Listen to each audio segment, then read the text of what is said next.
ông tắm lên thùng rút bóng tay cô quất mai chơi rồi bao giờ thì thấy bàn viên sòng cốc sần thốc bóng យើងគឺជាស្នែកវីតាមុនមានរសជាតិដ៏អស្ចារ្យតាំងខ្លាយើងអាចធ្វើរឿងអភិនិហរជាចិត្តឲ្យកាត់ឡើងក្នុងលោកឥឡូវយើងអត់បំណងប្រាថ្នាមួយបានសម្រេចចង់បានអ្វីឆាប់និយាយប្រាប់យើងមក ហ្នឹងសុំក្របបែកនៃគ្លីអែអាកម្រិតខ្លាំងមួយក្របមក ហ៎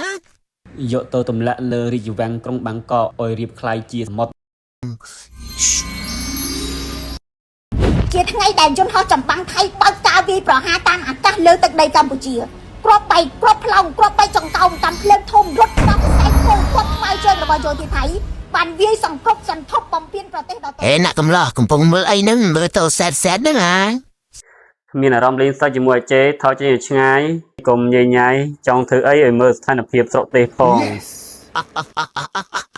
យើងមិនមែនជាចេបអូនរបស់អីទេយើងគឺជាស្នែកវីតាមុនមានរសជាតិដ៏អស្ចារ្យតាំងខ្លាយើងអាចធ្វើរឿងអភិនិហរជាចិត្តឲ្យកាត់ឡើងក្នុងលោក ហេនិយាយគ្នាលេងស្ដាប់យល់ហើយចង់ឈួតថយចេញឲ្យឆ្ងាយបើមិនបានធ្វើអីទេឲ្យមានទឹកចិត្តខ្លះផងអា អ្នកកំឡោះកុំពិបាកចិត្តអីឥឡូវយើងអត់បំណងប្រាថ្នាមួយបានសម្រេចចង់បានអ្វីឆាប់និយាយប្រាប់យើងមក ពិតមែនហើយតាហ៊ានភូតក្បាលមកកញ្ញន់ណា ចង់មើលស្រាលស្នែកវីតាមុនយើងប្រយ័ត្ននាំទុកដាក់ខ្លួនហុញទេដំងយើងខ្លីយើងក៏អាចធ្វើវែងដល់កម្រិតហើយក៏អាចធ្វើខ្លីវិញបានណា យន្តសើមហាគម្ពីរនេះបាន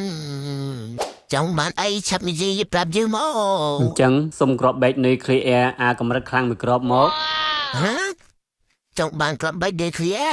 បំណងប្រាថ្នាអ្នករបស់ពិតជាចម្លែកពិតមែនហើយមានតែចង់បានលុយឡើងស្តាវិឡាស្អីស្អាតចង់អ្នកកំឡោះចង់បានក្របបែកយកទៅធ្វើអី យកទៅទម្លាក់លើរាជវាំងក្រុងបាងកកឲ្យរៀបខ្លាយជាសមុទ្រ